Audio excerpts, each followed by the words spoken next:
If you click this video, you're probably scared that sending more than 1 to 2 emails per week will get people annoyed and unsubscribe. But what we've seen for multiple different clients across the board shows a complete opposite. So I'm Leon, founder of Lithoris, and we're quite frankly killing it when it comes to our clients' email and SMS marketing. And in today's video, I'll go over the right frequency you should have dialed in for your brand, as well as how to make sure you're keeping a good sender reputation along the way. Alright, not to waste your precious time today, we'll jump right in. And you can see we want to send at least 3 to 4 emails per week.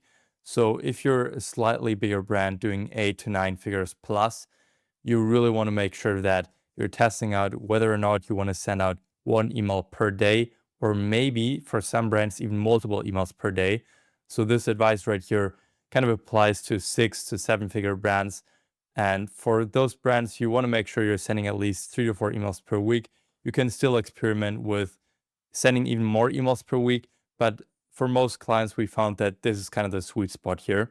And you really want to have a mix of text-based and design campaigns, because I hope you already know this, but text-based campaigns perform so good recently for all clients across the board. For all brands, text-based emails have really high engagement metrics, really high conversion rates. Really test out if that's the case for your brand as well. Last point I want to make, and I hope this is kind of self-explanatory, you want to make sure that you're using different angles and highlights to not just blast out evergreen content all month and all year long. So have highlights when you have new events, talk about them, but this is hopefully pretty self-explanatory. But one really important thing that not a lot of people are talking about, when you're sending out 3 or 4 emails or maybe even 5 emails per week, you want to make sure that you're protecting your sender reputation, but nobody actually tells you how to do this. First step, and I actually do not see many brands doing this right now, you want to have a preference page set up.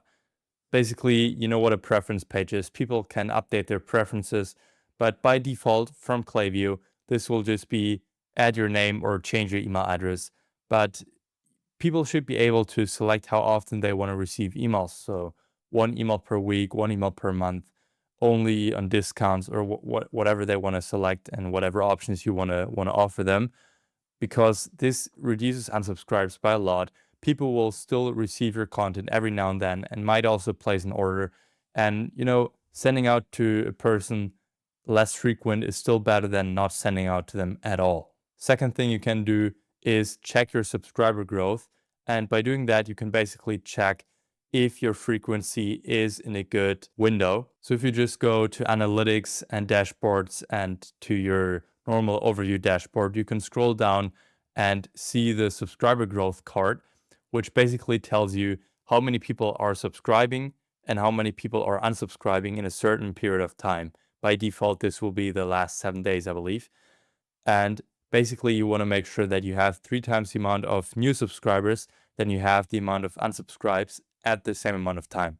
So if you have less unsubscribes, you might think this is good, but actually this is an indicator that you can send out more content because not enough people are basically unsubscribing. And if you have way too much unsubscribes in comparison to new subscribers, you either have really bad pop-up subscribe rates and really bad, a really small amount of people coming on the list, but also this might be a sign that you're sending out too much content and people simply get annoyed. Last thing you want to check is your deliverability reports. You can just check with them and see if you have maybe high unsubscribe and high spam complaint rates, because this is actually a possible sign that you're sending out too much content. So either you're sending out too much content, or your content is just not optimized and just looks terrible.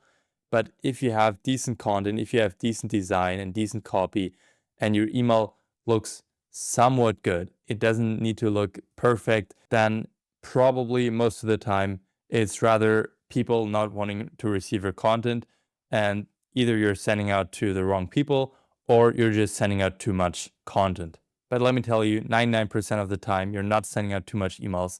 I see very few brands actually sending out too much emails, simply because they rather want to keep it low. And I hear a lot of brand owners telling me that they don't want to annoy their audience. But actually, as I just told you, this is proven wrong so many different times. So really make sure that you have a good representable amount of emails sending out per week. So 3 or 4 emails again. I hope you took something away from this video, and then see you in the next one.